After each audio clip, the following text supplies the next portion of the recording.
કેમ તમારી ઉપર વિશ્વાસ કેમ નથી પડતો? નહીં, તમારી ઉપર વિશ્વાસ નથી પડતો. તમારી ઉપર વિશ્વાસ નથી પડતો કારણ કે તમને જ્યારે ખભે બેસાડીને મત આપે છે એટલે તમારા મોટાભાગના કમલમમાં જતા રહે છે. વિશ્વાસ નથી પડતો તમારી ઉપર. તમે તમારો પક્ષ એક ઉદાહરણ પૂરું પાડે ને કે દ્રઢતા સાથે રહ્યા હોય. એની વસ્તુ જુદી છે. અરે આવું દર વખત પહેલો ગયો ત્યારે આવું બોલતા હતા અને છેલ્લો ગયો ત્યારે આવું બોલો. તો કેમ જનતા તમારી ઉપર વિશ્વાસ કરે? વિક્રમભાઈ માડમ કોંગ્રેસને વફાદાર હતા.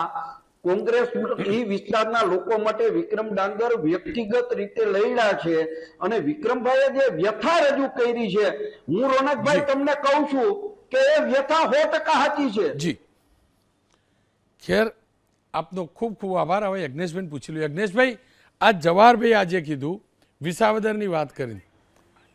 હવે મારે એટલું સમજવું હતું, જવાહરભાઈ તમારા પક્ષમાં ખરા કે નહીં હાલ? એ તો ગોપાલ ઇટાલિયા જીત્યા એમાં ખુશાલી વ્યક્ત કરતા એવું લાગ્યું.